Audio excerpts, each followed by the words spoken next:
ميناء النافور غرب المتوسط يعد واحدا من أبرز المشاريع الاستراتيجية التي أطلقها المغرب في القرن ال21. هذا المشروع الضخم يمثل طفرة في البنية التحتية البحرية والصناعية، ويهدف إلى تعزيز مكانة المملكة المغربية كلاعب رئيسي في التجارة العالمية، عبر ربط الاقتصاد المحلي بشبكات النقل البحري العالمية بفعالية. يقع الميناء على الساحل المتوسطي شمال شرق المغرب، على مقربة من مدينة النافور، ومن المتوقع أن يباشر العمل تدريجياً بنهاية عام 2026. الموقع الاستراتيجي. الميناء يتمتع بموقع جغرافي حيوي على بعد حوالي 30 كيلومتراً غرب مدينة النافور، وبالقرب من واحدة من أهم طرق الشحن البحري الدولية بين أوروبا، إفريقيا، والشرق الأوسط. ميزات الموقع تشمل قربه من مضيق جبل طارق الحيوي ومن أسواق أوروبا الرئيسية كإسبانيا وفرنسا وإيطاليا.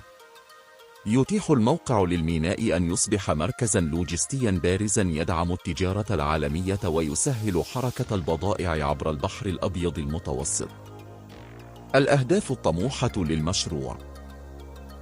جرى إدراج هذا المشروع ضمن الاستراتيجية الوطنية المغربية للموانئ بهدف تطوير البنية التحتية البحرية.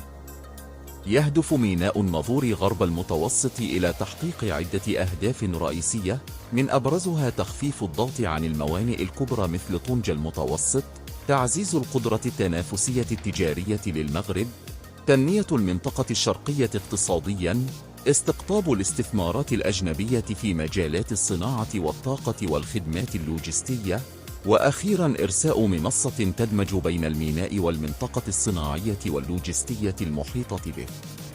استثمارات ضخمة وتمويل واسع النطاق.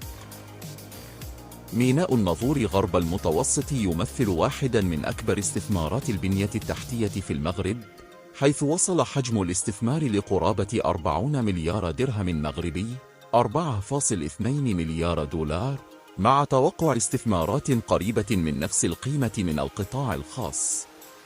كما ساهمت مؤسسات مالية دولية مثل البنك الإفريقي للتنمية والبنك الأوروبي لإعادة الإعمار والتنمية في تمويل المشروع، وخاصة دعم إنشاء المنطقة الصناعية واللوجستية المتاخمة للميناء. مكونات متطورة للبنية التحتية.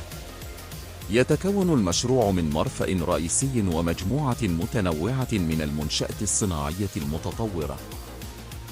تشمل هذه المنشأة محطتين كبيرتين للحاويات بقدرة استيعابية تصل إلى 5.5 مليون حاوية سنوياً، إضافة إلى محطة ضخمة لتخزين الوقود ومشتقات الطاقة بسعة تصل إلى 25 مليون طن. كما يجري تطوير أول محطة للغاز الطبيعي المسال في المغرب بطاقة تصل إلى 175 ألف متر مكعب، ومن المفترض أن تدخل الخدمة في عام 2027. المنطقة الصناعية واللوجستية المحيطة.